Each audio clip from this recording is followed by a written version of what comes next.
Hi friends, ഇന്ന് നമ്മൾ discuss ചെയ്യാൻ പോകുന്ന ടോപ്പിക് എന്താണെന്ന് വെച്ച് കഴിഞ്ഞാൽ സാധാരണ ഞാൻ ലോഡ് ചെയ്യേണ്ട ടാക്സിൻ്റെയും കാര്യങ്ങളാണ് പൊതുവെ ഡിസ്കസ് ചെയ്യാറുള്ളത്. ഇന്ന് ഡിസ്കസ് ചെയ്യാൻ പോകുന്ന ടോപ്പിക്ക് സ്റ്റാൻഡേർഡ് കോസ്റ്റിംഗ് അല്ലെങ്കിൽ വേരിയൻസ് അനാലിസിസ് എന്ന് പറഞ്ഞിട്ട് CA-ക്കും CMA-ക്കൊക്കെ പഠിക്കാനുള്ള കോസ്റ്റ് മാനേജ്മെൻറ്റ് അക്കൗണ്ടൻസിയിലെ ചെറിയൊരു പോർഷൻ.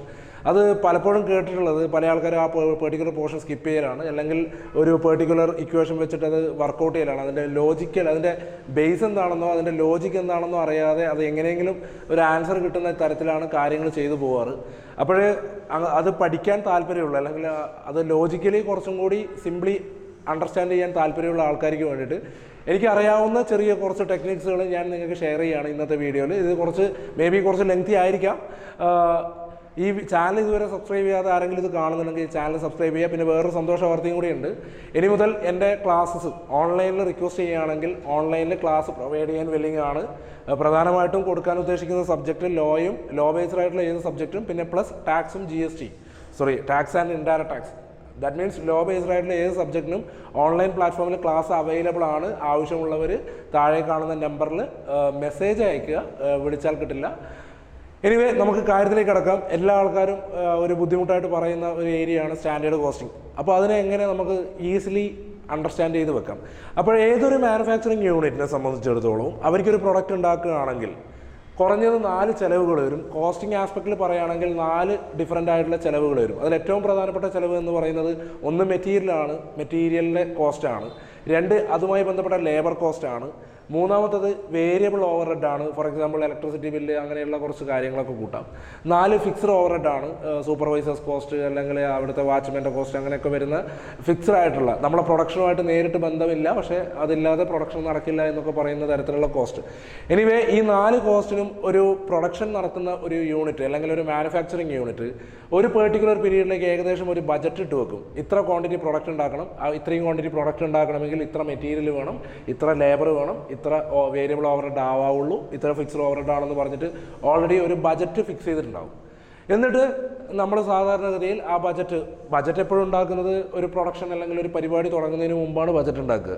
എന്നിട്ട് ആ ബജറ്റിനനുസരിച്ചല്ല കാര്യങ്ങൾ ചെയ്തുകൊണ്ടിരിക്കുമ്പോൾ നമ്മൾ ഫണ്ട് ചിലവാക്കിയിട്ട് അവസാനം ആ പെർട്ടിക്കുലർ പീരീഡ് കഴിഞ്ഞാൽ, അല്ലെങ്കിൽ ആ പെർട്ടിക്കുലർ പരിപാടി കഴിഞ്ഞ് കഴിഞ്ഞാൽ ഈ ബജറ്റ് ഉണ്ടാക്കി വെച്ചിരിക്കുന്ന കാര്യവും ആക്ച്വലും തമ്മിലൊരു കമ്പാരിസൺ നടത്തും. ആ കമ്പാരിസൺ നടത്തിയിട്ട് എന്തെങ്കിലും വേരിയേഷൻ വരുന്നുണ്ടോ ഇല്ലയോ എന്ന് ചെക്ക് ചെയ്യാൻ വേണ്ടിയിട്ട് നമ്മൾ ചെയ്യുന്ന ഒരു ടൂള് മാത്രമാണ് വേരിയൻസ് അനാലിസിസ് എന്ന് പറഞ്ഞൊരു പോർഷൻ. ശരിക്കും സ്റ്റാൻഡേർഡ് കോസ്റ്റിംഗ് എന്ന് പറഞ്ഞിട്ടാണ് പഠിപ്പിക്കുന്നതെങ്കിലും ശരിക്കും അതിൽ യൂസ് ചെയ്യേണ്ട പേര് വേരിയൻസ് അനാലിസിസ് എന്ന് പറഞ്ഞ ഒരു പേരാണ് യൂസ് ചെയ്താൽ കുറേ കൂടി ആപ്റ്റ് ആവുക. അങ്ങനെ നമ്മൾ ഇത് പഠിക്കുകയാണെങ്കിൽ ഇത് പഠിക്കാൻ എളുപ്പ വഴി എന്താണ്?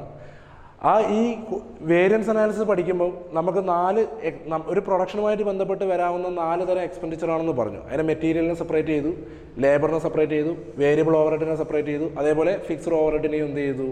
സെപ്പറേറ്റ് ചെയ്തു. അതിൽ ഫസ്റ്റത്തെ ഏറ്റവും മെയിൻ കോമ്പോണൻ്റ് ആണ്. ഒരു പ്രൊഡക്റ്റിനെ സംബന്ധിച്ചിടത്തോളം ഏറ്റവും മെയിൻ കോമ്പോണൻ്റ് അതുമായിട്ട് ബന്ധപ്പെട്ട മെറ്റീരിയൽ തന്നെയാണ്. അപ്പോൾ ആ മെറ്റീരിയൽ കോസ്റ്റ് വേരിയൻസ് അല്ലെങ്കിൽ മെറ്റീരിയലുമായി ബന്ധപ്പെട്ട് നമുക്ക് എന്തൊക്കെയാണ് പഠിക്കാനുള്ളത്. അപ്പോൾ അതിനു മുമ്പ് നമ്മളൊരു വേരിയൻസ് അനാലിസിസ് പഠിക്കേണ്ടതിൻ്റെ എന്താണ് ആവശ്യകത? അതിൻ്റെ മെയിൻ ഒബ്ജക്റ്റീവ് എന്ന് പറയുന്നത് വളരെ സിമ്പിളാണ്. ഒരു കച്ചവടക്കാരനെ സംബന്ധിച്ചിടത്തോളം, അല്ലെങ്കിൽ ഒരു ബിസിനസ്സുകാരനെ സംബന്ധിച്ചിടത്തോളം, ഒരു മാനുഫാക്ചറിങ് യൂണിറ്റിനെ സംബന്ധിച്ചിടത്തോളം അവരൊരു പ്രൊഡക്റ്റ് ഉണ്ടാക്കാൻ വേണ്ടിയിട്ട് ഒരു എസ്റ്റിമേറ്റഡ് കോസ്റ്റ് ഉണ്ടാക്കി വെച്ചിട്ടുണ്ടാവും. ആ എസ്റ്റിമേറ്റഡ് കോസ്റ്റിനെ നമുക്ക് സ്റ്റാൻഡേർഡ് കോസ്റ്റ് എന്നുള്ള പേരിൽ എന്ത് ചെയ്യാം? മനസ്സിലാക്കി വെക്കാം. പക്ഷെ നമ്മൾ ഈ പ്രൊഡക്റ്റൊക്കെ ഉണ്ടാക്കി വരുമ്പോൾ ചിലപ്പം ഈ കോസ്റ്റ് കൂടാം, അല്ലെങ്കിൽ ചിലപ്പം ഈ കോസ്റ്റ് കുറയാം. കോസ്റ്റ് കൂടുന്നുണ്ടെങ്കിൽ അത് 2 തരത്തിൽ സംഭവിക്കാം. ഒന്ന് നമ്മുടെ തന്നെ അല്ലെങ്കിൽ ആ മാനുഫാക്ചറിങ് യൂണിറ്റിൻ്റെ ഇനെഫിഷ്യൻസി കൊണ്ട് കോസ്റ്റ് കൂടാം. ദാറ്റ് മീൻസ് നമ്മൾ റോ മെറ്റീരിയലൊക്കെ പർച്ചേസ് ചെയ്യുമ്പോൾ പുവർ ക്വാളിറ്റി റോ മെറ്റീരിയലൊക്കെയാണ് വാങ്ങിക്കുന്നതെങ്കിൽ നമ്മൾ ഉദ്ദേശിച്ച ക്വാണ്ടിറ്റി ഉപയോഗിച്ചാൽ നമുക്ക് നമ്മൾ ഉദ്ദേശിക്കുന്ന അത്രയും ക്വാണ്ടിറ്റി ഔട്ട്പുട്ട് കിട്ടിക്കൊള്ളണമെന്നില്ല. 2, നമ്മൾ മെറ്റീരിയലൊക്കെ കൊണ്ടുവരുമ്പം അവിടെ ഇവിടെയൊക്കെ സൂക്ഷിക്കുന്നതും അത് കൈകാര്യം ചെയ്യുന്നതിലൊക്കെ എന്തെങ്കിലും പോരായ്മയുണ്ടെങ്കിൽ നമുക്ക് ഉദ്ദേശിച്ച ക്വാണ്ടിറ്റി പർച്ചേസ് ചെയ്ത 100 യൂണിറ്റ് ആണെങ്കിൽ ചിലപ്പം 90 യൂണിറ്റൊക്കെ നമ്മളെ കയ്യിൽ കിട്ടുള്ളൂ. അങ്ങനെ പല രീതിയിലുള്ള പ്രശ്നങ്ങൾ വരാം. അത് ഇൻറ്റേർണൽ ഇനെഫിഷ്യൻസി എന്ന് പറഞ്ഞൊരു കൺസെപ്റ്റാണ്. ഇനി നമ്മളൊരു പ്രൊഡക്റ്റ് ഒരു മെറ്റീരിയൽ വാങ്ങിക്കാൻ വേണ്ടി പോയി കഴിഞ്ഞാൽ, ഇപ്പം ഫോർ എക്സാമ്പിൾ പെട്രോളിനൊക്കെ കമ്പയർ ചെയ്യുകയാണെങ്കിൽ പെട്രോളിന് ഇപ്പം 70 രൂപയിൽ കൂടുതലുണ്ട്. സപ്പോസ് നമ്മളൊരു 68 രൂപ ബജറ്റ് ഇട്ടു, ഗവൺമെൻറ് പെട്രോളിൻ്റെ വില കൂട്ടാനുള്ള പെർമിഷൻ പെട്രോളിയം കമ്പനികൾ കൊടുത്തു. അവർ 72 എന്ന് പറഞ്ഞ് ഫിക്സ് ചെയ്ത് കഴിഞ്ഞാൽ അത് നമ്മുടെ കോസ്റ്റ് എന്തായാലും കൂടും. അത് നമുക്ക് എന്ത് ചെയ്യാൻ പറ്റില്ല, കൺട്രോൾ ചെയ്യാൻ പറ്റില്ല. ബട്ട് നമ്മുടെ ഇൻറ്റേർണലായിട്ട് വരുന്ന ഇനെഫിഷ്യൻസീസിനെ നമുക്ക് എന്ത് ചെയ്യാൻ പറ്റും, ഓവർകം ചെയ്യാൻ പറ്റും. ഏത് മാനുഫാക്ചറിങ് യൂണിറ്റിനും അവരുടെ പോരായ്മ കണ്ടുപിടിച്ചിട്ട് എന്ത് ചെയ്യാൻ പറ്റും, ഓവർകം ചെയ്യാൻ പറ്റും. ഔട്ട്സൈഡ് ആയിട്ടുള്ള നമ്മുടെ ഈ മാനുഫാക്ചറിങ് യൂണിറ്റിൻ്റെ കൺട്രോളില്ലാത്ത പല കാര്യങ്ങൾ കൊണ്ട് ഔട്ട്സൈഡിൽ പല കാര്യങ്ങളും സംഭവിക്കാം.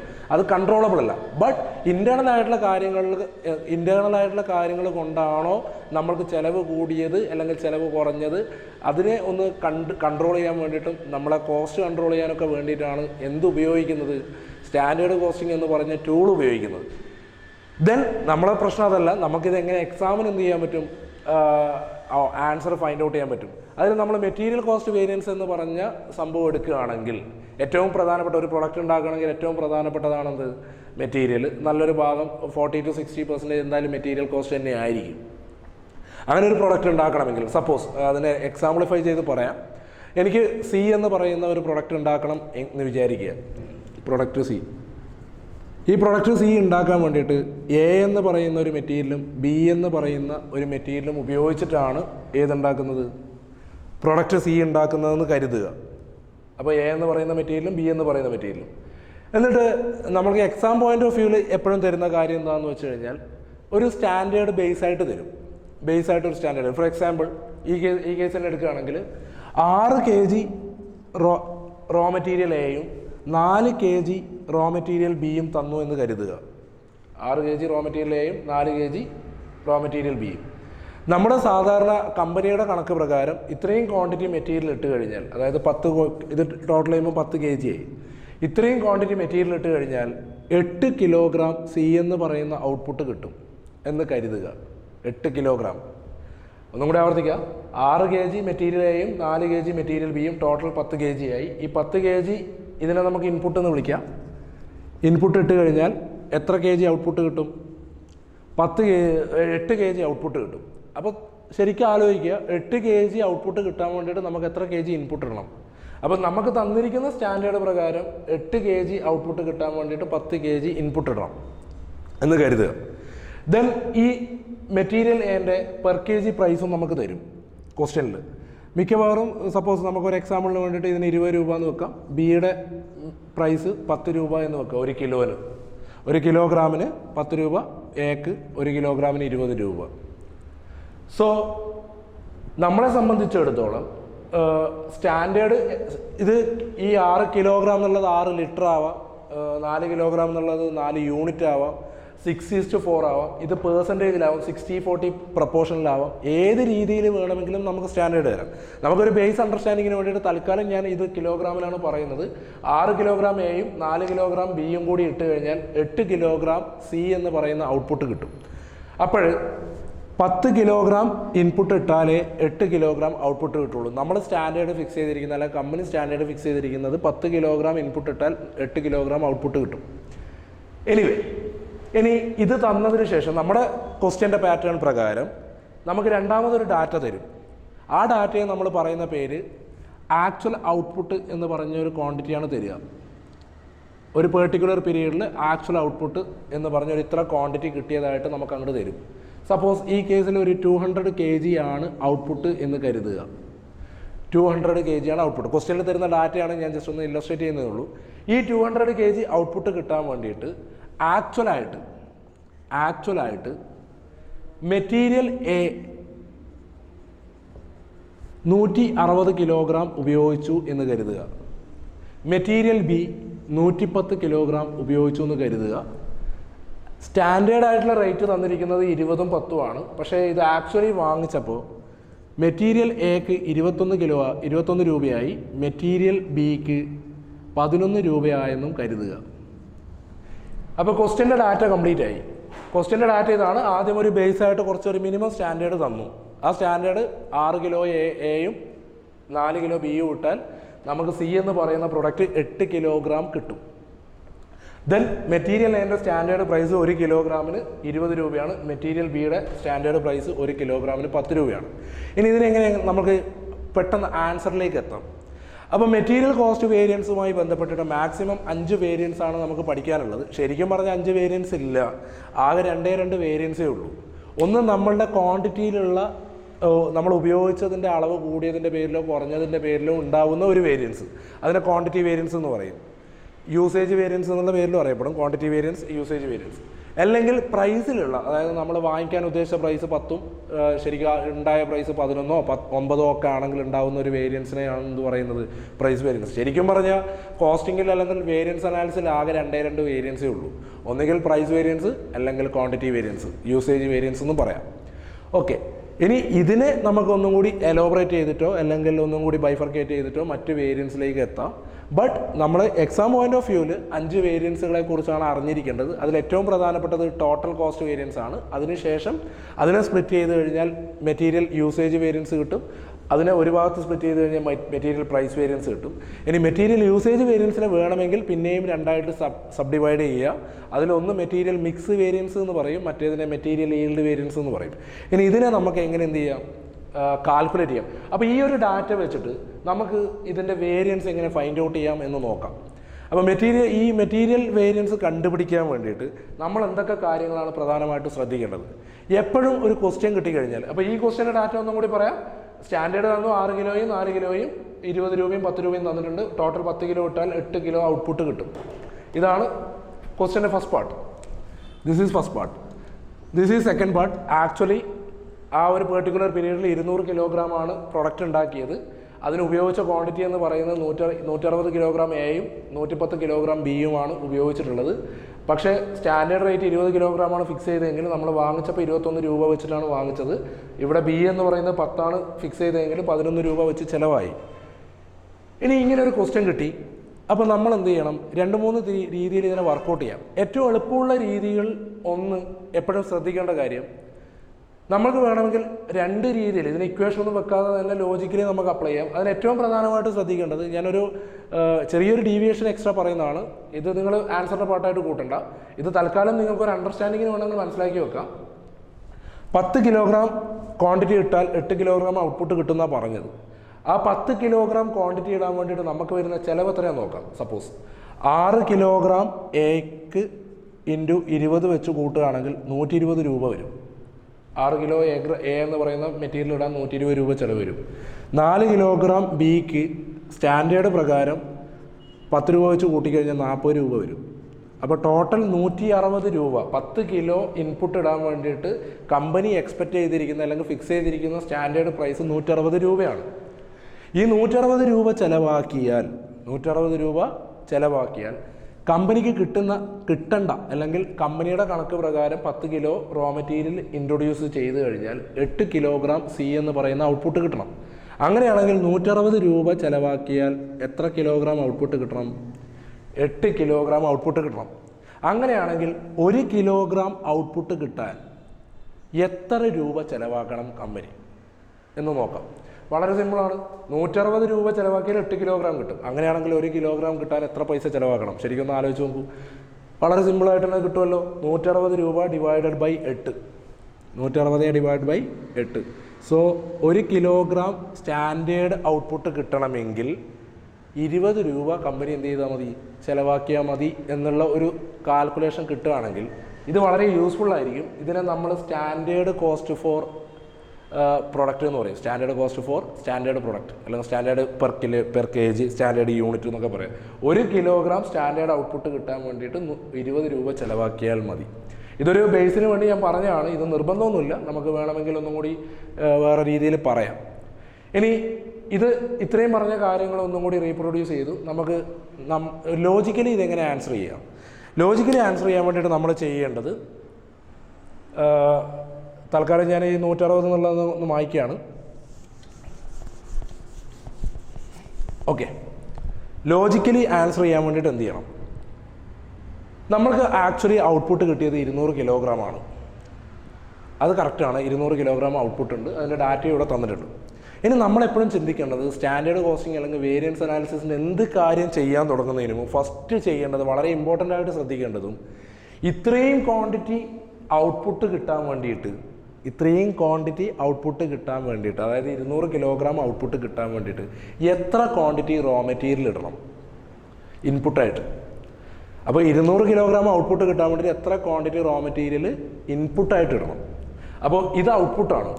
200 കിലോഗ്രാം എന്താണ് ഔട്ട്പുട്ടാണ്. അങ്ങനെയാണെങ്കിൽ എത്ര ഇൻപുട്ട് വേണം? അതിന് നമുക്ക് എളുപ്പത്തിൽ കണ്ടുപിടിക്കാം. കാരണം 8 കിലോ ഔട്ട്പുട്ട് കിട്ടാൻ വേണ്ടിയിട്ട് നമ്മൾ എത്ര കിലോ ഇൻപുട്ട് ഇടണം? 10 കിലോ ഇടണ്ടേ? 8 കിലോ കിട്ടാൻ വേണ്ടി 10 കിലോ ഇടണം. അങ്ങനെയാണെങ്കിൽ 200 കിലോ കിട്ടാൻ വേണ്ടിയിട്ട് 200 എന്ന് പറഞ്ഞ കിലോഗ്രാമിനെ 8 കിലോഗ്രാമായിട്ട് ട്രീറ്റ് ചെയ്യുന്നതിന് കുഴപ്പമില്ലല്ലോ. അപ്പോൾ 200 കിലോഗ്രാം ഔട്ട്പുട്ട് കിട്ടാൻ വേണ്ടി അതിനെ 8 കിലോഗ്രാം ഇൻറ്റു 10 കിലോഗ്രാം എന്ന് അടിച്ചു കഴിഞ്ഞാൽ എന്ത് കിട്ടും? നമ്മൾ എത്ര ക്വാണ്ടിറ്റി ഇൻട്രൊഡ്യൂസ് ചെയ്താലാണ് 200 കിലോഗ്രാം ഔട്ട്പുട്ട് കിട്ടുക എന്നൊരു കണക്ക് കിട്ടും. അതിന് നമ്മൾ പറയുന്ന പേര് standard quantity for actual production. It's should be called as, എപ്പോഴും ഏത് ക്വസ്റ്റ്യൻ കിട്ടിക്കഴിഞ്ഞാലും standard quantity or standard hours for actual production, ഇതേ വരുള്ളൂ. അപ്പോൾ തൽക്കാലം മെറ്റീരിയലിൻ്റെ കാര്യമായതുകൊണ്ട് നമുക്ക് എളുപ്പത്തിൽ എന്ത് പറയാം? Standard quantity required for actual production എന്നുള്ളൊരു ടേം ആദ്യം ഫൈൻഡ് ഔട്ട് ചെയ്യാം. അങ്ങനെയാണെങ്കിൽ ഈ കേസിൽ ഇത് സോൾവ് ചെയ്ത് കഴിഞ്ഞാൽ 250 കിലോഗ്രാം ഇൻപുട്ട് വേണം എന്ന് കിട്ടും. 250 കിലോഗ്രാം ഇൻപുട്ട് വേണമെന്ന് കിട്ടും. എന്തിനു വേണ്ടിയിട്ട്? 200 കിലോഗ്രാം ഔട്ട്പുട്ട് കിട്ടാൻ വേണ്ടിയിട്ട് ടോട്ടൽ 250 കിലോഗ്രാം ഇൻപുട്ട് ഇടണം. മെറ്റീരിയൽ എയും ബിയും കൂടി കൂട്ടിയിട്ട് 250 കിലോഗ്രാം ഇടണം. ഇനി അതിനകത്ത് മെറ്റീരിയൽ എ എത്ര വേണം, ബി എത്ര വേണം? 6:4 എന്നാണ് നമ്മളിപ്പോൾ നേരത്തെ സ്റ്റാൻഡേർഡ് വെച്ചിരിക്കുന്നത്, 6:4. അങ്ങനെയാണെങ്കിൽ ഇതിനെ ബൈഫർക്കേറ്റ് ചെയ്ത് കഴിഞ്ഞാൽ 6:4 എന്ന് പറഞ്ഞ് ബൈഫർക്കേറ്റ് ചെയ്ത് കഴിഞ്ഞാൽ 150 കിലോഗ്രാം എയും 100 കിലോഗ്രാം ബിയും എന്നുള്ള ഒരു കണക്ക് കിട്ടും. 100 കിലോഗ്രാം ബിയും എന്നുള്ളൊരു കണക്ക് കിട്ടും. ഇതിലായിരിക്കും സംശയമൊന്നും ഉണ്ടാവാൻ വഴിയില്ല. വളരെ സിമ്പിളാണ്. 200 കിലോഗ്രാമാണ് നമുക്ക് ആക്ച്വലി ഇൻപുട്ട് കിട്ടിയത്. 200 കിലോഗ്രാം ഇൻപുട്ട് കിട്ടാൻ വേണ്ടിയിട്ട് സ്റ്റാൻഡേർഡ്, അതായത് നമ്മുടെ കണക്ക് പ്രകാരം എത്ര ക്വാണ്ടിറ്റി 200 കിലോഗ്രാം ഔട്ട്പുട്ട് കിട്ടാൻ വേണ്ടിയിട്ട് എത്ര ക്വാണ്ടിറ്റി ഇൻപുട്ട് ഇടണം എന്നുള്ളതാണ് നമ്മൾ അന്വേഷിച്ച് കണ്ടുപിടിച്ചത്. എങ്ങനെയാണ്? 200 കിലോഗ്രാമാണ് ഔട്ട്പുട്ട് കിട്ടാൻ വേണ്ടിയിട്ട് ഔട്ട്പുട്ടിനെ നമ്മൾ എത്രയായിട്ട് തന്നെ എടുത്തു? 8 കിലോഗ്രാമായിട്ട് ഫിക്സ് ചെയ്തു. ദെൻ 8 കിലോഗ്രാം കിട്ടണമെങ്കിൽ 10 കിലോഗ്രാം ഇൻട്രൊഡ്യൂസ് ചെയ്യണം. അത് വെച്ച് മൾട്ടിപ്ലൈ ചെയ്തപ്പോൾ 250 kg കിട്ടി. ഇത് ടോട്ടലാണ്. ആ ടോട്ടലിൽ എ എത്ര വേണം, ബി എത്ര വേണം എന്ന് നമ്മളൊന്ന് ഫൈൻഡ് ഔട്ട് ചെയ്തു. അപ്പോൾ standard quantity for actual production A എന്ന് പറയുന്ന മെറ്റീരിയൽ 150 kg, ബി എന്ന് പറയുന്ന മെറ്റീരിയൽ 100 kg വേണം. ഇത് നമുക്ക് കിട്ടിക്കഴിഞ്ഞാൽ എ ടു സെഡ് ആൻസറും 5 വേരിയൻസും കണ്ണും പൂട്ടിയിട്ട് എന്ത് ചെയ്യാം? കണ്ടുപിടിക്കാം.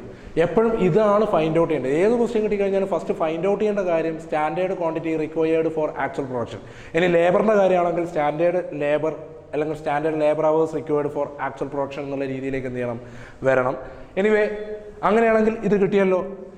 ഇനി ഫസ്റ്റ് ഓഫ് ഓൾ നമുക്ക് ടോട്ടൽ വേരിയൻസ് എന്ന് പറഞ്ഞ രീതിയിൽ കണ്ടുപിടിക്കാം. അതിന് നമ്മൾ പറയുന്ന പേര് മെറ്റീരിയൽ കോസ്റ്റ് വേരിയൻസ് എന്നാണ് പറയുക. എന്താ പറയുക? Material cost variance. ആ മെറ്റീരിയൽ കോസ്റ്റ് വേരിയൻസ് കണ്ടുപിടിക്കാൻ വേണ്ടിയിട്ട് വളരെ സിമ്പിളാണ്. ഇക്വേഷൻ എഴുതാതെ തന്നെ നമുക്ക് കണ്ടുപിടിക്കാം. Standard cost for actual production minus actual cost for actual production. ഇതാണ് ബേസ് ഇക്വേഷൻ. അതിനെ കുറച്ചും കൂടി വേണമെങ്കിൽ നിങ്ങൾക്ക് എക്സാമിന് പെട്ടെന്ന് പഠിക്കാനും ക്യാച്ച് ചെയ്യാനൊക്കെ വേണ്ടിയിട്ടാണെങ്കിൽ ഫസ്റ്റ് ഓഫ് ഓൾ ഇങ്ങനെ എഴുതുക: standard quantity for actual production into standard rate minus actual quantity into actual rate. ഇതിനെ കുറച്ചും കൂടി സിമ്പിളായിട്ട് എഴുതുക: standard cost for actual production minus actual cost for actual production എന്ന് എഴുതിയാലും മതി.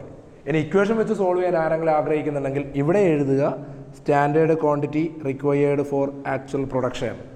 അപ്പോൾ standard quantity required for actual production A എന്ന് പറയുന്ന മെറ്റീരിയൽ 150 കിലോയും ബി എന്ന് പറയുന്നത് 100 കിലോയും സോൾവ് ചെയ്താൽ, അപ്പോൾ എ എന്ന് പറഞ്ഞെടുക്കുക, ബി എന്ന് പറഞ്ഞെടുക്കുക, രണ്ടും സെപ്പറേറ്റ് ആയിട്ട് കണ്ടാൽ മതി. 150 കിലോ ഇൻറ്റു എയുടെ സ്റ്റാൻഡേർഡ് റേറ്റ് നമ്മൾ നേരത്തെ എഴുതി വെച്ചത് 20 ആണ്. ദെൻ ബിയുടേത് 100 kg ആണ്, അതിന് 10 ആണ്. ഓക്കെ, ദെൻ ഇത് ഒരു ഇക്വേഷൻ്റെ ഒരു പാർട്ട് വരും. ദെൻ ആക്ച്വൽ ക്വാണ്ടിറ്റിൻ്റെ ആക്ച്വൽ റേറ്റ് ആണ്, അത് അവിടെ തന്നിട്ടുണ്ട്. 160 kg പിന്നെ 21 രൂപ, അതേപോലെ 110 kg 11 രൂപ. സോ ഇത് സോൾവ് ചെയ്ത് കഴിഞ്ഞാൽ നിങ്ങൾക്ക് കിട്ടുക ആൻസർ കിട്ടുക ഇതിന് 3000 വരും, ഇതിന് 1000 വരും, മൈനസ് 3360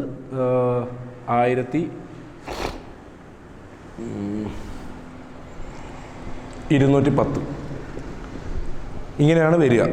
അപ്പോൾ നമ്മുടെ സ്റ്റാൻഡേർഡും ആക്ച്വലും എടുക്കുക.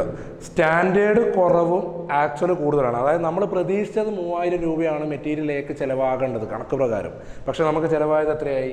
3360 അങ്ങനെയാണെങ്കിൽ 360 ഡിഫറൻസ് വന്നു. അത് സ്ഥാപനത്തിന് അനുകൂലമാണോ പ്രതികൂലമാണോ?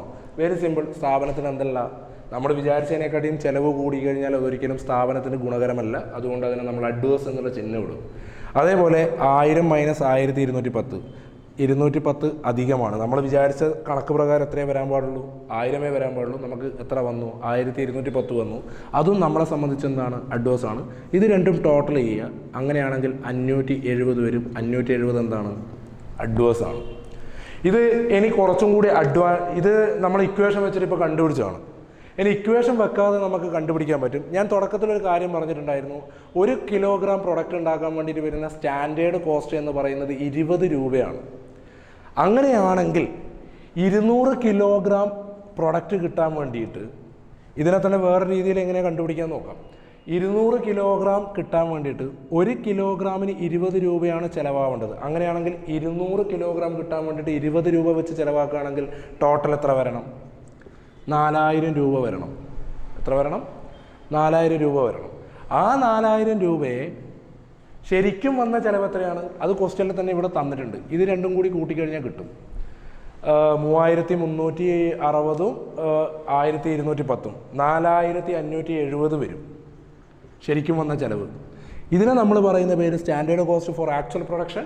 ഇതിന് പറയുന്ന പേര് actual cost for actual production. ഇത് രണ്ടും തമ്മിലുള്ള വ്യത്യാസം എടുത്തു കഴിഞ്ഞാലും എത്ര തന്നെ വരും? 570 വരും. ശരിക്കും കണക്ക് പ്രകാരം നമുക്ക് ഇത്രയും വരാൻ പാടുള്ളൂ. ബട്ട് ആക്ച്വലായിട്ട് എത്ര വന്നു? ഇത്രയും വന്നു. അതിൻ്റെ ഡിഫറൻസ് എത്ര? 570. അത് കമ്പനിക്ക് ഗുണകരമല്ല. കാരണം പ്രതീക്ഷിച്ചതിനേക്കാട്ടിയും കൂടുതൽ എന്ത് വന്നു? ചിലവ് വന്നു. ഇതിനെ നമ്മൾ മൊത്തത്തിൽ പറയുന്ന പേര് മെറ്റീരിയൽ കോസ്റ്റ് വേരിയൻസ് എന്ന് പറയും. ആർക്കെങ്കിലും ഇതിൽ കൺഫ്യൂഷൻ ഉണ്ടെങ്കിൽ നിങ്ങൾ ജസ്റ്റ് ഒന്ന് ഈ ഇക്വേഷൻസ് ഒക്കെ ഒന്ന് നോട്ട് ചെയ്യുക. എന്നിട്ട് നിങ്ങൾ വർക്കൗട്ട് ചെയ്ത് നോക്കുക. പിന്നെ എല്ലാ ആൾക്കാരും ഒരു 1 - 2 എന്ന് പറഞ്ഞ ഇക്വേഷനൊക്കെ വെച്ചിട്ടാണ് പൊതുവേ ചെയ്യാറ്. അതിൻ്റെ ലോജിക്കലി ആണ് ഞാനിപ്പോൾ പറഞ്ഞത്. എങ്ങനെയാണ് ഇത് ക്രിയേറ്റ് ചെയ്യപ്പെടുന്നത് എന്നുള്ളത്. ക്രിയേറ്റ് ചെയ്യുന്ന പരിപാടികളാണ് ഇത്. ഏത് ക്വസ്റ്റ്യൻ കിട്ടിക്കഴിഞ്ഞാലും ഫസ്റ്റ് ഫൈൻഡ് ഔട്ട് ചെയ്യേണ്ടത് standard quantity required for actual production. ഇനി ഹവേഴ്സ് ആണെങ്കിൽ standard hours required for actual production ആണ് എപ്പോഴും ഫൈൻഡ് ഔട്ട് ചെയ്യേണ്ടത്. അത് ഫൈൻഡ് ഔട്ട് ചെയ്ത് കഴിഞ്ഞാൽ ബാക്കിയുള്ള കാര്യങ്ങൾ ഓട്ടോമാറ്റിക്കായിട്ട് നമുക്ക് ജനറേറ്റ് ചെയ്യാൻ പറ്റും. അതിന് ഇക്വേഷൻ ആവശ്യമുണ്ടോ എന്ന് ചോദിച്ചാൽ ഇക്വേഷൻ ഉപയോഗിച്ചിട്ടും ചെയ്യാം, ഇക്വേഷൻ ഉപയോഗിക്കാണ്ടും ചെയ്യാം. ബട്ട് നമ്മൾ ഒരു അക്കാഡമിക് പർപ്പസിന് പഠിക്കുമ്പോൾ നമുക്ക് പ്രസൻറ്റേഷനും വർക്കിംഗ് നോട്ടൊക്കെ ഇമ്പോർട്ടൻ്റ് ആണ്. അതുകൊണ്ട് ഈ രീതിയിൽ ചെയ്യാൻ പറ്റുവാണെങ്കിൽ ഇതാണ് ബെറ്റർ. ഈ രീതി ചെയ്താൽ തെറ്റൊന്നുമല്ല. ഈ രീതിയിൽ നമുക്ക് ഡയറക്റ്റ് എന്ത് ചെയ്യാൻ പറ്റും? അപ്രോച്ച് ചെയ്യാൻ പറ്റും. അപ്പം നമ്മൾക്ക് കമ്പനിക്ക് ഈ പ്രൊഡക്ഷൻ ഒരു പെർട്ടിക്കുലർ പീരീഡ് ഉണ്ടാക്കിയതിൻ്റെ പേരിൽ കമ്പനിക്ക് എത്ര രൂപ ചിലവ് വന്നിട്ടുണ്ട്? അധികം 570 രൂപ വന്നിട്ടുണ്ട്. അത് നമ്മൾ വിചാരിച്ചതിനെക്കാട്ടിയും കൂടുതലാണ്. അതുകൊണ്ട് കമ്പനിക്ക് അത് നഷ്ടമായിട്ടാണ് ട്രീറ്റ് ചെയ്യുന്നത്. അതിന് അഡ്വേഴ്സ് എന്ന് പറയും. ഇനി എന്തുകൊണ്ടാണ് ഇത് അഡ്വേഴ്സ് ആയത്? അപ്പോൾ ഇങ്ങനെ ഇതൊരു ടോട്ടൽ ഫിഗർ മാത്രമേ കിട്ടുന്നുള്ളൂ. പക്ഷേ ഇത് എന്ത് കാരണം കൊണ്ടാണ്? മെറ്റീരിയൽ കൂടുതൽ ഉപയോഗിച്ചത് കൊണ്ടാണോ, അല്ല പ്രൈസിൽ വന്ന വേരിയേഷൻ കൊണ്ടാണോ ചേഞ്ച് വന്നതെന്ന് നമുക്കറിയില്ല. അപ്പോൾ അത് മനസ്സിലാക്കാൻ വേണ്ടിയിട്ടാണ് അടുത്ത വേരിയൻസ് ചെയ്യുന്നത്. അതിൽ ഏറ്റവും പ്രധാനപ്പെട്ട വേരിയൻസ് മെറ്റീരിയൽ പ്രൈസ് വേരിയൻസ് എന്ന് പറഞ്ഞൊരു കൺസെപ്റ്റാണ്. Material price variance. ആ പ്രൈസ് വേരിയൻസ് നമുക്ക് ഇതിനകത്തും തന്നെ എന്ത് ചെയ്യാൻ പറ്റും? റീപ്രൊഡ്യൂസ് ചെയ്യാൻ പറ്റും. ഞാൻ തൽക്കാലം ഇതൊന്ന് മായ്ക്കുകയാണ്.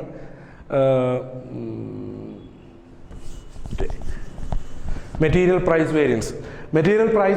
ഇതിനകത്ത് തന്നെ നമുക്ക് എന്ത് ചെയ്യാം? പ്രൈസ് വേരിയൻസിൻ്റെ കാര്യങ്ങൾ എടുക്കാൻ പറ്റും. പ്രൈസ് വേരിയൻസ് വളരെ സിമ്പിളാണ്. നിങ്ങൾ ആദ്യം ഏതെടുക്കാം? ആക്ച്വൽ ക്വാണ്ടിറ്റി ഉപയോഗിച്ചത് എത്രയാണെന്ന് എടുക്കുക. അപ്പം എ എന്ന് പറയുന്നതും ബി എന്ന് പറയുന്നതും. ആക്ച്വൽ ക്വാണ്ടിറ്റി ഇവിടെ തന്നിട്ടുണ്ട്, ക്വസ്റ്റ്യനിൽ തന്നെ തന്നിട്ടുണ്ട്. 160 കിലോ ആണ്. ബി 110 കിലോ ആണ്. ദെൻ നമ്മൾ മെറ്റീരിയൽ വാങ്ങാൻ ഉദ്ദേശിച്ച പൈസ സ്റ്റാൻഡേർഡ് എന്ന് പറയും. മെറ്റീരിയൽ വാങ്ങാൻ ഉദ്ദേശിച്ച പൈസ സ്റ്റാൻഡേർഡ് പ്രൈസ് അത് 20 ആണ്. നമുക്ക് ആക്ച്വൽ ആയത് 1 കിലോഗ്രാമിന് 21 അത് സോൾവ് ചെയ്യുക. അതേപോലെ മെറ്റീരിയൽ ബിയുടെ സ്റ്റാൻഡേർഡ് പ്രൈസ് നമ്മൾ ഫിക്സ് ചെയ്തിരിക്കുന്നത് 10 രൂപയാണ്. പക്ഷേ ആക്ച്വലി ആയത് 11 രൂപയാണ്. ഈ ഇക്വേഷൻ സോൾവ് ചെയ്ത് കഴിഞ്ഞാൽ നമുക്കൊരു ഫിഗർ കിട്ടും. മെറ്റീരിയൽ എൻ്റെ ഫിഗർ വളരെ സിമ്പിളായിട്ട് തന്നെ കിട്ടും. 20 - 21. അപ്പോൾ വിചാരിച്ചത് 20 ആണ്, ചിലവായത് 21 1 രൂപ അധികം വന്നു. ആ 1 രൂപ അധികം ഇൻറ്റു 160, അപ്പം 160 രൂപ വരും. ഇത് അഡ്വേഴ്സ് ആണ്. കാരണം നമ്മൾ 20 രൂപ പ്രതീക്ഷിച്ചു, 21 രൂപ ചിലവായി. രണ്ടാമത്തത് 110 കിലോഗ്രാം ആണ് ബി ഉപയോഗിച്ചത്. അത് 10 - 11 1 രൂപയുടെ തന്നെ ഡിഫറൻസ്. അപ്പോൾ 110 × 1 110 ഇതും അഡ്വേഴ്സ് ആണ്. അതായത് നമ്മൾ പ്രതീക്ഷിച്ചതിനേക്കാളും കൂടുതൽ ചിലവ് വന്നിട്ടുണ്ടെങ്കിൽ അത് എപ്പോഴും എന്താണ്, അഡ്വേഴ്സ് ആണ് ചിലവിൻ്റെ കാര്യത്തിൽ. അങ്ങനെയാണെങ്കിൽ ഇതിൻ്റെ ടോട്ടൽ വരുന്നത് 270 രൂപ അഡ്വേഴ്സ് വരും. അപ്പോൾ നമ്മൾക്ക് ടോട്ടൽ വന്നിരിക്കുന്ന വേരിയൻസ് എത്രയാണ്, 570 ആണ്. 570 രൂപ അധികം ചിലവ് വന്നതിൽ 270 രൂപ എന്തിൽ വന്ന ചേഞ്ച് വന്നത് കൊണ്ടാണ്, നമ്മൾ വിചാരിച്ച പൈസയേക്കാളും കൂടുതൽ വന്നതുകൊണ്ടാണ് എന്ന് മനസ്സിലാക്കാൻ പറ്റും. അങ്ങനെയാണെങ്കിൽ ബാക്കിയുള്ള 300 രൂപ നമ്മുടെ ഉപയോഗത്തിലുള്ള പ്രശ്നം കൊണ്ട് വന്നതാണെന്ന് നമുക്ക് ഫൈൻഡ് ഔട്ട് ചെയ്യാം. ഇക്വേഷൻ വെക്കാതെ തന്നെ ഫൈൻഡ് ഔട്ട് ചെയ്യാം. കാരണം ടോട്ടലാണ് 570, ഇതിലൊരു ഫിഗർ കിട്ടി. അങ്ങനെയാണെങ്കിൽ ബാലൻസ് ഉള്ള എമൗണ്ട് മെറ്റീരിയലിൻ്റെ യൂസേജുമായി ബന്ധപ്പെട്ടിട്ടാണ്. ബട്ട് എക്സാമിന് നമുക്ക് അതെന്തായാലും ഫൈൻഡ് ഔട്ട് ചെയ്യണം. അപ്പോൾ അതിനെങ്ങനെ വർക്കൗട്ട് ചെയ്യാം, വളരെ സിമ്പിളാണ്. അടുത്തത് മെറ്റീരിയൽ യൂസേജ് വേരിയൻസ് എന്ന് പറഞ്ഞിട്ട് വേണമെങ്കിൽ വെക്കാം, അല്ലെങ്കിൽ ക്വാണ്ടിറ്റി വേരിയൻസ് എന്ന് വെക്കാം. ഓക്കെ, അതും നമുക്ക് വളരെ എളുപ്പത്തിൽ കണ്ടുപിടിക്കാൻ പറ്റും. ആദ്യം ചെയ്യേണ്ടത് രണ്ട് മെറ്റീരിയലിൻ്റെയും സ്റ്റാൻഡേർഡ് പ്രൈസ് എടുക്കുക. സ്റ്റാൻഡേർഡ് പ്രൈസ് മെറ്റീരിയൽ എൻ്റെത് 20 ആണ്, മെറ്റീരിയൽ ബീൻ്റെത് 10 ആണ്. അതെടുത്തു വെക്കുക. എന്നിട്ട് നമ്മൾ ടോട്ടൽ കോസ്റ്റ് വേരിയൻസ് കണ്ടുപിടിച്ചപ്പോൾ ഫസ്റ്റ് ഒരു കാര്യം എഴുതിയിട്ടുണ്ട്, standard quantity required for actual production. Standard quantity required for actual production അത് നമ്മൾ ഓൾറെഡി കണ്ടുപിടിച്ച് വെച്ചിട്ടുണ്ട്. 150 kg ആണ് എ വേണ്ടിയിരുന്നത്, ഇവിടെ എഴുതിയിട്ടുണ്ട്. ബി വേണ്ടത് 100 kg ആണ്. ദെൻ ആക്ച്വൽ എത്ര ക്വാണ്ടിറ്റി ഉപയോഗിച്ചു, മെറ്റീരിയൽ എ 160 കിലോഗ്രാം ഉപയോഗിച്ചു, മെറ്റീരിയൽ ബി 110 കിലോഗ്രാം ഉപയോഗിച്ചു. ഈ ഇക്വേഷൻ സോൾവ് ചെയ്യുക. അങ്ങനെ വരുമ്പോൾ 150 മൈനസ് 160, 150 കിലോഗ്രാമേ ഇടാൻ ആവശ്യമുണ്ടായിരുന്നുള്ളൂ. പക്ഷേ നമ്മൾ 160 കിലോഗ്രാം എന്ത് ചെയ്തു, ഉപയോഗിച്ചു. അപ്പോൾ സ്വാഭാവികമായിട്ടും എന്ത് സംഭവിക്കും, 10 കിലോഗ്രാം അധികമാണ് ഉപയോഗിച്ചത്. ആ 10 കിലോഗ്രാമിന് ഏത് റേറ്റ് വെച്ച് മൾട്ടിപ്ലൈ ചെയ്യുക, സ്റ്റാൻഡേർഡ് റേറ്റ് വെച്ച് മൾട്ടിപ്ലൈ ചെയ്യുക. അങ്ങനെയാണെങ്കിൽ 10 × 20 200 വരും, 200 റുപ്പീസ് വരും. അതേപോലെ ഇവിടെയും ചെയ്യുക. അങ്ങനെയാണെങ്കിൽ അതിൻ്റെ 100 റുപ്പീസ് വരും. ദെൻ നമ്മൾ വിചാരിച്ചതിനെക്കാട്ടിയും കൂടുതൽ ചിലവ് വന്നു. അങ്ങനെയാണെങ്കിൽ അത് അഡ്വേഴ്സ് ആണ്. സോ ടോട്ടൽ ചിലവ് എത്ര, 300 അധിക ചിലവ്. ആ 300 രൂപ അഡ്വേഴ്സ് ആണ്. ഇനി നിങ്ങൾ നോക്കുക, 300 പ്ലസ് 270 570.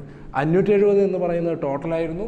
ആ ടോട്ടൽ എന്തുകൊണ്ടാണ് ഇത്രയും വ്യത്യാസം വന്നത്, മെറ്റീരിയലിൻ്റെ പ്രൈസിൽ വന്ന വേരിയേഷൻ കൊണ്ട് 270 രൂപയും യൂസേജിൽ വന്ന വ്യത്യാസം കൊണ്ട് 300 രൂപയും അധിക ചിലവാണ് കമ്പനിക്ക് വന്നത്.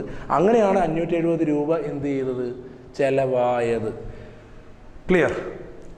ഇത് ഇക്വേഷൻ വെച്ചിട്ട് ചെയ്യുകയാണെങ്കിൽ ഇങ്ങനെ, ഇതിൻ്റെ ലോജിക്ക് എങ്ങനെയാണെന്ന് പറഞ്ഞാൽ ഒന്നും കൂടി ഞാൻ ആവർത്തിക്കാം. നമുക്ക് ആക്ച്വൽ ഒരു ഔട്ട്പുട്ട് കിട്ടിക്കഴിഞ്ഞാൽ നമ്മളെപ്പോഴും ചിന്തിക്കുക, ഈ ഇത്രയും ഔട്ട്പുട്ട് കിട്ടാൻ വേണ്ടിയിട്ട് നമ്മൾ സ്റ്റാൻഡേർഡ് പ്രകാരം എത്ര ഇൻപുട്ട് ഇടണം എന്ന് നോക്കുക. ആ ഇൻപുട്ടിനെ ബൈഫർക്കേറ്റ് ചെയ്യുക, അതിനെ പ്രപ്പോർഷൻ ആക്കുക, അതിൻ്റെ കാര്യങ്ങൾ ചെയ്യുക, വർക്കൗട്ട് ചെയ്യുക. ഇതിൻ്റെ ഒരു പാർട്ട് ഇങ്ങനെയാണ് അതിൻ്റെ ആൻസർ വരിക. ഇനി ഈ മെറ്റീരിയൽ യൂസേജ് വേരിയൻസിനെ വേണമെങ്കിൽ നമുക്കൊന്നും കൂടി ബൈഫർക്കേറ്റ് ചെയ്യാം. കാരണം ഇവിടെ നമുക്കൊരു മിക്സ് ചെയ്യാനുള്ള ഒരു പ്രപ്പോർഷൻ തന്നിട്ടുണ്ടായിരുന്നു. മിക്സ് ചെയ്യാനുള്ള പ്രപ്പോർഷൻ തന്നിരിക്കുന്നത് 6 കിലോഗ്രാം മെറ്റീരിയൽ എ ഇടുമ്പോൾ 4 കിലോഗ്രാമാണ് മെറ്റീരിയൽ ബി ഇൻട്രൊഡ്യൂസ് ചെയ്യേണ്ടത്. അപ്പോൾ അതിൻ്റെ പ്രപ്പോർഷൻ എന്ന് പറയുന്നത് 6:4 ആണ്. 6:4 ആണ്. ഇനി നമ്മളിപ്പോൾ ഇവിടെ ആക്ച്വൽ ഉപയോഗിച്ചതെന്ന് പറയുമ്പോൾ, ആക്ച്വൽ ഉപയോഗിച്ചത് ടോട്ടൽ എടുക്കുകയാണെങ്കിൽ 160 കിലോഗ്രാം പ്ലസ് 110 കിലോഗ്രാം 270 കിലോഗ്രാമാണ് നമ്മൾ ടോട്ടൽ ഉപയോഗിച്ചത്. ടോട്ടൽ ഉപയോഗിച്ചത് 270 kg ആണ്. ഈ 270 kgയെ നമ്മൾ ഏത് പ്രപ്പോർഷനിലേക്ക് കൺവേർട്ട് ചെയ്യുക? നമുക്ക് ക്വസ്റ്റ്യനിൽ തന്നിരിക്കുന്നത് 6:4 എന്ന് പറഞ്ഞ ബേസിക്സിലാണ് തന്നിരിക്കുന്നത് സ്റ്റാൻഡേർഡ്. ആ 270 kgയെ നമ്മൾ 6:4 എന്ന് പറഞ്ഞ റേഷ്യോയിലേക്ക് കൺവേർട്ട് ചെയ്യുക. അങ്ങനെ കൺവേർട്ട് ചെയ്താൽ നമുക്കൊരു ഫിഗർ കിട്ടും. ഈ 200 ടോട്ടൽ ക്വാണ്ടിറ്റിയെ 6:4 മാറ്റുക. അതിൻ്റെ വേറൊരു കോൺസെപ്റ്റ് എന്ന് വെച്ചാൽ, നമ്മളിപ്പോൾ 250 കിലോഗ്രാമേ ശരിക്കും ഇൻപുട്ട് വേണ്ടിയിരുന്നുള്ളൂ, അതൊക്കെ കണ്ടുപിടിച്ചു. പക്ഷേ നമ്മൾ 270 കിലോഗ്രാം ഉപയോഗിച്ചു. ഇനി നമ്മൾ ചെയ്യേണ്ട പണി എന്താണെന്ന് വെച്ചാൽ, ഈ 270 കിലോഗ്രാമിനെ സ്റ്റാൻഡേർഡ് പ്രപ്പോർഷനിലേക്ക് കൺവേർട്ട് ചെയ്യുക. എന്ന് പറഞ്ഞാൽ ടോട്ടൽ ആക്ച്വൽ ക്വാണ്ടിറ്റിയെ ടോട്ടൽ ആക്ച്വൽ ക്വാണ്ടിറ്റി 160 പ്ലസ് 110 270 കിലോഗ്രാമാണ്. ആ 270 കിലോഗ്രാമിനെ എൻ്റെയും ബീൻ്റെയും പ്രപ്പോർഷനിലേക്ക് കൺവേർട്ട് ചെയ്യുക. അങ്ങനെ വരുമ്പോൾ 270 കിലോഗ്രാമാണ് ടോട്ടൽ ആക്ച്വൽ ക്വാണ്ടിറ്റി. അതിനെ 6:4 എന്ന് പറഞ്ഞ റേഷ്യോയിലേക്ക് കൺവേർട്ട് ചെയ്യുക. അങ്ങനെയാണെങ്കിൽ എ എത്ര വരും, ബി എത്ര വരും എന്ന് കണ്ടുപിടിക്കുക. ആ ഒരു പ്രപ്പോർഷനിലേക്ക് കൺവേർട്ട് ചെയ്താൽ എത്ര വരുന്നത് കണ്ടുപിടിക്കുക. അല്ലെങ്കിൽ 270 കിലോഗ്രാം ഇടുമ്പോൾ, അല്ലെങ്കിൽ 300 കിലോഗ്രാം ഇടുമ്പം, അല്ലെങ്കിൽ 500 കിലോഗ്രാം ഇടുമ്പോൾ അത് ഏത് റേഷ്യോയിൽ മാത്രമേ വരാൻ പാടുള്ളൂ? 6:4 എന്ന് പറഞ്ഞ റേഷ്യോയിലേ വരാൻ പാടുള്ളൂ. ആ റേഷ്യോയിൽ എന്തെങ്കിലും വ്യത്യാസം വന്നാൽ സ്വാഭാവികമായിട്ടും ഏതെങ്കിലും ഒരു മെറ്റീരിയൽ കൂടുതൽ ഉപയോഗിക്കും, ഏതെങ്കിലും ഒരു മെറ്റീരിയൽ കുറവേ ഉപയോഗിക്കേണ്ടി വരുള്ളൂ. അതുകൊണ്ടാണോ ഈ 300 രൂപ വ്യത്യാസം വന്നതെന്ന് കണ്ടുപിടിക്കാൻ വേണ്ടിയിട്ട് നമ്മൾ ചെയ്യുന്ന ഒരു പരിപാടിയാണ് റിവൈസ്ഡ് സ്റ്റാൻഡേർഡ് ക്വാണ്ടിറ്റി എന്നാണ് നമ്മൾ ഈ ഇന്ത്യൻ ഇതിൽ പറയുക. പക്ഷേ ഇൻ്റർനാഷണലി അതിന് പറയുന്ന പേര് റിവൈസ്ഡ് ആക്ച്വൽ ക്വാണ്ടിറ്റി എന്നാണ് പറയുക. റിവൈസ്ഡ് ആക്ച്വൽ ക്വാണ്ടിറ്റി, അതിൻ്റെ കൺസെപ്റ്റ് ഇത്രയേ ഉള്ളൂ. ടോട്ടൽ ആക്ച്വൽ ക്വാണ്ടിറ്റിയെ ഏത് പ്രപ്പോർഷനിലേക്ക് കൺവേർട്ട് ചെയ്യുക? സ്റ്റാൻഡേർഡ് പ്രപ്പോർഷനിലേക്ക് കൺവേർട്ട് ചെയ്യുക. അപ്പോൾ ഈ ക്വസ്റ്റ്യൻ പ്രകാരം 6:4 ആണ്. അപ്പോൾ 270നെ 6:4 മാറ്റി കഴിഞ്ഞാൽ അതിൻ്റെ ആൻസർ വരിക ഇവിടെ 108 വരും, ഇവിടെ 162 വരും പ്രപ്പോർഷൻ പ്രകാരം. അതായത് 270 കിലോഗ്രാം ഉപയോഗിക്കുകയാണെങ്കിൽ അതിൽ 162 കിലോഗ്രാം എ ആയിരിക്കണമെന്നും 108 കിലോഗ്രാം ബി ആയിരിക്കണമെന്നുമാണ് സ്റ്റാൻഡേർഡ് പ്രകാരമുള്ള കണക്ക്. ഏത് പ്രകാരമുള്ള കണക്ക്? സ്റ്റാൻഡേർഡ് പ്രകാരമുള്ള കണക്ക്. പക്ഷേ അത് അങ്ങനെ തന്നെയാണോ വന്നത്? ആക്ച്വലി അങ്ങനെ തന്നെയാണോ വന്നത്? അല്ല. കാരണം എ എത്രയേ ഉപയോഗിച്ചിട്ടുള്ളൂ? 160 ഉപയോഗിച്ചുള്ളൂ. അതായത് 270 കിലോഗ്രാം ഉപയോഗിക്കുമ്പം അതിനകത്ത് 162 കിലോഗ്രാം എ ഉപയോഗിക്കാമായിരുന്നു. പക്ഷേ 110 കിലോഗ്രാം ബി ഉപയോഗിച്ചിട്ടുണ്ട്. പക്ഷേ കണക്ക് പ്രകാരം 108 കിലോഗ്രാം ബി മാത്രമേ ഉപയോഗിക്കാൻ പാടുള്ളൂ. അപ്പോൾ ഇവിടെ എന്ത് വന്നിട്ടുണ്ട്? പ്രപ്പോർഷനിൽ ചെറിയൊരു വ്യത്യാസം വന്നിട്ടുണ്ട്. ആ വ്യത്യാസം കൊണ്ടാണോ നമുക്ക് ഈ 300 രൂപയുടെ വ്യത്യാസം വന്നത് എന്നറിയാൻ വേണ്ടിയിട്ട് നമ്മളൊരു ഇക്വേഷൻ സോൾവ് ചെയ്യുന്നതാണ്. അതിൻ്റെ പേര് മെറ്റീരിയൽ മിക്സ് വേരിയൻസ് എന്നുള്ള പേരിൽ അറിയപ്പെടും. Material mix variance. അപ്പോൾ ഇതിനെ നമ്മൾ പറയുന്ന പേര് ടോട്ടൽ ആക്ച്വൽ ക്വാണ്ടിറ്റിയെ സ്റ്റാൻഡേർഡ് പ്രപ്പോർഷനിലേക്ക് കൺവേർട്ട് ചെയ്ത് കിട്ടുന്നതിനെ റിവൈസ്ഡ് സ്റ്റാൻഡേർഡ് ക്വാണ്ടിറ്റി എന്ന് നമ്മൾ ഇന്ത്യൻ ഭാഷയിൽ പറയും. പക്ഷേ ശരിക്കും അതിനെ യൂസ് ചെയ്യുന്ന വേർഡ് റിവൈസ്ഡ് ആക്ച്വൽ ക്വാണ്ടിറ്റി എന്ന് പറയേണ്ടത്. എനിവേ നമുക്ക് എക്സാം പോയിന്റിലായതുകൊണ്ട് ഞാൻ റിവൈസ്ഡ് സ്റ്റാൻഡേർഡ് ക്വാണ്ടിറ്റി തന്നെ ഇടുന്നു. ഇനി അതുകൊണ്ടാണോ ഈ 300 രൂപ വ്യത്യാസം വന്നത്? അതായത് മെറ്റീരിയൽ യൂസേജ് വേരിയൻസ് എന്ന് പറഞ്ഞൊരു 300 രൂപ നമുക്ക് നഷ്ടം വന്നിട്ടുണ്ട്. ആ നഷ്ടം വന്നത് മിക്സിൽ വന്ന ഏറ്റക്കുറച്ചിൽ കൊണ്ടാണോ എന്നറിയാൻ വേണ്ടിയിട്ട് നമ്മൾ കണ്ടുപിടിക്കുന്ന വേരിയൻസ് ആണെന്ത്? Material mix variance. അപ്പോൾ material mix variance find out ചെയ്യാൻ വേണ്ടിയിട്ട് നമ്മൾ ആദ്യം ചെയ്യേണ്ടത് റിവൈസ്ഡ് സ്റ്റാൻഡേർഡ് ക്വാണ്ടിറ്റി കണ്ടുപിടിക്കണം. അതെങ്ങനെയാണ് കണ്ടുപിടിക്കുക? ടോട്ടൽ ആക്ച്വൽ ക്വാണ്ടിറ്റി എടുക്കുക, അതിന് ഏത് പ്രപ്പോർഷനിലേക്ക് കൺവേർട്ട് ചെയ്യുക? Standard proportion. ഈ ക്വസ്റ്റ്യൻ പ്രകാരം സ്റ്റാൻഡേർഡ് പ്രപ്പോർഷൻ എത്രയാണ്? 6:4 ആണ്. 6:4 ആണ്. സോ അത് വരുമ്പം എ എത്ര വരെ ഉപയോഗിക്കണം? 162 വരെയും ബി എത്ര വരെ ഉപയോഗിക്കണം? 108 വരെ ഉപയോഗിക്കണം. പക്ഷേ ആക്ച്വലി അങ്ങനെയാണോ സംഭവിച്ചത്? എല്ലാം എ 162 പകരം 160 ആണ് ഉപയോഗിച്ചിട്ടുള്ളത്, ബി 108 പകരം 110 ഉപയോഗിച്ചിട്ടുണ്ട്. അപ്പോൾ അവിടെ ഒരു ചെറിയൊരു വേരിയേഷൻ വരുന്നുണ്ട്. ആ വേരിയേഷൻ കൊണ്ടാണോ ഇത്രയും ചിലവ് വ്യത്യാസം വന്നത്? സോ നമുക്ക് ഫൈൻഡ് ഔട്ട് ചെയ്യാം. സ്റ്റാൻഡേർഡ് റേറ്റ് തന്നെയാണ്. ക്വാണ്ടിറ്റിയുമായിട്ട് ബന്ധപ്പെട്ട എല്ലാ കാര്യത്തിൻ്റെയും വേരിയൻസ് കണ്ടുപിടിക്കുന്നത് സ്റ്റാൻഡേർഡ് റേറ്റ് വെച്ചിട്ടാണ്. അതിൻ്റെ നഷ്ടവും ലാഭവും ഒക്കെ ഫിക്സ് ചെയ്യുക. അപ്പോൾ സ്റ്റാൻഡേർഡ് റേറ്റ് എടുക്കുക, ഇക്വേഷൻ വർക്കൗട്ട് ചെയ്യുകയാണെങ്കിൽ standard rate into revised standard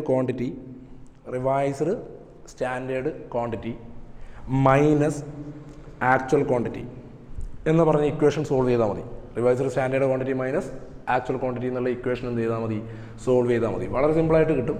അപ്പോൾ സ്റ്റാൻഡേർഡ് റേറ്റ് മെറ്റീരിയൽ എൻ്റെത് 20 ആണ്, മെറ്റീരിയൽ ബീൻ്റെത് 10 ആണ്. റിവൈസ്ഡ് സ്റ്റാൻഡേർഡ് ക്വാണ്ടിറ്റി ഓൾറെഡി കണ്ടുപിടിച്ചിട്ടുണ്ട്, 162ഉം 108ഉം. ആക്ച്വൽ ക്വാണ്ടിറ്റി ഓൾറെഡി ക്വസ്റ്റ്യനിലുണ്ട്, 160ഉം 110ഉം. ഇത് സോൾവ് ചെയ്ത് കഴിഞ്ഞാൽ ഇത് 2 വ്യത്യാസം വരും. ഇതിൽ തമ്മിലുള്ള വ്യത്യാസം 2 × 20 40. 162 വരെ ഉപയോഗിക്കേണ്ടടുത്ത് 160 ഉപയോഗിച്ചിട്ടുള്ളൂ. അപ്പോൾ 2 കിലോ കുറച്ചിട്ടാണ് ഉപയോഗിച്ചത്. അത് കമ്പനിക്ക് എന്താണ്? ഫേവറബിൾ ആണ്. സോ 2 × 20 40. ഇതിന് 40 ഫേവറബിൾ എന്നാണ് പറയുക. കമ്പനിക്ക് ബെനിഫിഷ്യൽ ആയിട്ടുള്ള രീതിയിലാണ് അത് ഉപയോഗിക്കപ്പെട്ടിട്ടുള്ളത്. രണ്ടാമത്തത് ബി എടുക്കുക. ബീൻ്റെത് 10 രൂപ, 108 മാക്സിമം ഉപയോഗിക്കാൻ പറ്റുന്നത്, ഇവർ 110 ഉപയോഗിച്ചു. അപ്പോൾ 2 കിലോഗ്രാം അധികമാണ് ഉപയോഗിച്ചത്. 2 × 10 20. അത് അഡ്വേഴ്സ് ആണ്. ദെൻ ഇതിൻ്റെ നെറ്റ് എടുക്കുമ്പോൾ 40 പോസിറ്റീവും 20 നെഗറ്റീവും. നെറ്റ് എടുക്കുമ്പോൾ 20 എന്തായിട്ട് വരും? ഫേവറബിളായിട്ട് വരും. സോ മെറ്റീരിയലിലുള്ള മിക്സ് ചെയ്തതിൽ വന്നിരിക്കുന്ന ഏറ്റക്കുറച്ചിൽ കൊണ്ടുണ്ടായിരിക്കുന്ന വേരിയൻസ് വെറും എത്ര മാത്രമേ ഉള്ളൂ? 20 മാത്രമേ ഉള്ളൂ. അത് 20 ഫേവറബിൾ ആണ്. കമ്പനിയെ സംബന്ധിച്ചിടത്തോളം ആ ഒരു യൂസേജ് എന്താണ്, മെറ്റീരിയൽ മിക്സിൽ വന്ന ഏറ്റക്കുറച്ചിലും കൊണ്ട് കമ്പനിക്ക് വലിയ നഷ്ടമൊന്നും വന്നിട്ടില്ല. കമ്പനിക്ക് ശരിക്കും ഫലത്തിൽ ലാഭമാണ് ഉണ്ടായത്, 20 രൂപയുടെ ലാഭമാണ് ഉണ്ടായത്. പക്ഷേ മെറ്റീരിയൽ യൂസേജ് വേരിയൻസ് 300 രൂപ അഡ്വേഴ്സ് ആണ് എന്നാണ് പറഞ്ഞിരിക്കുന്നത്. അങ്ങനെയാണെങ്കിൽ നമ്മൾ എക്സ്ട്രാ ഒരു കാര്യം കൂടി കണ്ടുപിടിക്കണം. അതിന് നമ്മൾ അറിയപ്പെടുന്ന പേര് മെറ്റീരിയൽ ഈൽഡ് വേരിയൻസ് എന്നാണ് പറയുക. Material yield variance. Material yield variance കണ്ടുപിടിക്കാൻ വേണ്ടി പ്രത്യേകിച്ച് ഇക്വേഷൻ്റെ കാര്യമൊന്നുമില്ല. മെറ്റീരിയൽ ഈൽഡ് വേരിയൻസ് കണ്ടുപിടിക്കാൻ വേണ്ടിയിട്ട് എന്തിൻ്റെ ആവശ്യമൊന്നുമില്ല, ഇക്വേഷൻ്റെ ആവശ്യമൊന്നുമില്ല. ലോജിക്കലി വളരെ സിമ്പിളായിട്ട് കണ്ടുപിടിക്കാം. വളരെ സിമ്പിളാണ്. അപ്പോൾ നമ്മൾ 10 കിലോഗ്രാമാണ് ഇൻപുട്ട് ഇടുന്നതെങ്കിൽ നമുക്ക് എത്ര കിലോഗ്രാം ഔട്ട്പുട്ട് കിട്ടണം? 8 കിലോഗ്രാം ഔട്ട്പുട്ട് കിട്ടണം. അങ്ങനെയാണെങ്കിൽ 100 കിലോഗ്രാം ഇൻപുട്ട് ഇടുന്നുണ്ടെങ്കിൽ നമുക്ക് എത്ര ഔട്ട്പുട്ട് കിട്ടണം? 80 കിലോഗ്രാം ഔട്ട്പുട്ട് കിട്ടണം. അങ്ങനെയാണെങ്കിൽ 100 കിലോഗ്രാം ഇട്ടാൽ 80 കിലോ കിട്ടണം. അപ്പോൾ 100% ഇൻപുട്ട് ഇട്ടാൽ 80% ഔട്ട്പുട്ട് കിട്ടണം എന്നുള്ള രീതിയിലേക്ക് നമുക്ക് ചിന്തിക്കാം. അങ്ങനെയാണെങ്കിൽ 200 കിലോഗ്രാം ഇട്ടാൽ എത്ര കിട്ടണം ഔട്ട്പുട്ട്? 200 കിലോഗ്രാം ഇൻപുട്ട് ഇട്ടാൽ 200 കിലോഗ്രാമിൻ്റെ 80%, സോ 160 കിട്ടണം. അങ്ങനെയാണെങ്കിൽ 270 കിലോഗ്രാം ഇട്ടാലോ? അത് നമുക്ക് പെട്ടെന്ന് കണ്ടുപിടിക്കാം. 270 കിലോഗ്രാം ഇൻപുട്ട് ഇടുകയായിരുന്നെങ്കിൽ അതിൻ്റെ 80% എന്ന് പറയുമ്പോൾ, അല്ലെങ്കിൽ 10 കിലോക്ക് 8 കിലോ കണക്കിലെടുക്കുകയാണെങ്കിൽ, 100 കിലോക്ക് 80 കിലോ കണക്കിലെടുക്കുകയാണെങ്കിൽ 270 കിലോഗ്രാം ഇട്ടാൽ 270 കിലോഗ്രാമിൻ്റെ 80% എടുക്കുക. അപ്പം അങ്ങനെയാണെങ്കിൽ 270 കിലോഗ്രാം ഇൻപുട്ട് ഇട്ടാൽ നമ്മുടെ കണക്ക് പ്രകാരം അതിൻ്റെ 80% ഔട്ട്പുട്ട് കിട്ടണം. 80% ഔട്ട്പുട്ട് കിട്ടണം. അങ്ങനെ 270 കിലോഗ്രാമിൻ്റെ 80% എടുത്താൽ 216 കിലോഗ്രാം ഔട്ട്പുട്ട് കിട്ടണം എന്നാണ് നമ്മൾ മനസ്സിലാക്കേണ്ടത്. പക്ഷേ നമ്മൾ 270 കിലോഗ്രാം ഇൻപുട്ട് ഇട്ടിട്ടും നമുക്ക് ഈ ക്വസ്റ്റ്യനിൽ എത്ര ഔട്ട്പുട്ട് കിട്ടിയിട്ടുള്ളൂ? 200 കിലോഗ്രാം ഔട്ട്പുട്ട് മാത്രമേ കിട്ടിയിട്ടുള്ളൂ. അങ്ങനെയാണെങ്കിൽ 216 കിട്ടേണ്ടടുത്ത് എത്രയേ കിട്ടിയിട്ടുള്ളൂ? 200 കിട്ടിയിട്ടുള്ളൂ. സോ 16 കിലോഗ്രാം കുറവായിരുന്നു. എത്ര കുറവായിരുന്നു? 16 കിലോഗ്രാം കുറവായിരുന്നു. ദെൻ ഇനി നമുക്കിതിനെങ്ങനെ വർക്കൗട്ട് ചെയ്യാൻ പറ്റും? വളരെ സിമ്പിളായിട്ട് അതായത് 216 കിട്ടേണ്ടത് 200 കിട്ടിയിട്ടുള്ളൂ. അപ്പോൾ 16 കിലോ കുറവാണ്. നമ്മൾ തുടക്കത്തിൽ 1 കിലോഗ്രാം ഔട്ട്പുട്ടിൻ്റെ സ്റ്റാൻഡേർഡ് കോസ്റ്റ് കണ്ടുപിടിച്ച് വെച്ചിരുന്നു, 20 രൂപയാണ്. അങ്ങനെയാണെങ്കിൽ ഈ 16 കിലോ ഇൻറ്റു 20 രൂപ കമ്പനിക്ക് നഷ്ടമാണ്. അത് 320 രൂപ അഡ്വാൻസ് വരും. ലോജിക്കലി ഇതാണ് അതിൻ്റെ കണക്ക്. അതായത് 270 കിലോ ഇട്ട് കഴിഞ്ഞാൽ നമുക്ക് 216 കിലോഗ്രാം കിട്ടണം. പക്ഷേ 270 കിലോഗ്രാം നമ്മൾ ഇൻപുട്ട് ഇട്ടിട്ട് നമുക്ക് 200 കിലോഗ്രാമേ കിട്ടിയിട്ടുള്ളൂ. 16 കിലോ കുറഞ്ഞിട്ടേ കിട്ടിയത്. 1 കിലോ ഉണ്ടാക്കാൻ 20 രൂപ ചിലവാണ്. അങ്ങനെയാണെങ്കിൽ 16 കിലോ കുറഞ്ഞാൽ 320 രൂപ, 16 × 20 320 രൂപ നമ്മൾക്ക് ചിലവ് ആണ്. എന്നാൽ ഔട്ട്പുട്ട് കിട്ടിയിട്ടുമില്ല. ഇതാണ് സോൾവ് ചെയ്യുന്ന ഒരു സിമ്പിൾ മെത്തഡോളജി.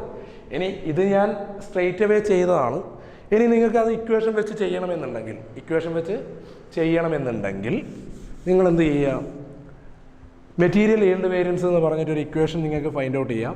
അതിന് സ്റ്റാൻഡേർഡ് റേറ്റ് തന്നെയാണ് മെയിൻ സ്റ്റാൻഡേർഡ് റേറ്റ്. അതിന് നിങ്ങൾ ചെയ്യേണ്ട പണി എന്താണെന്ന് പറഞ്ഞാൽ, standard quantity for actual production എന്ന് പറഞ്ഞ ക്വാണ്ടിറ്റി എടുക്കുക.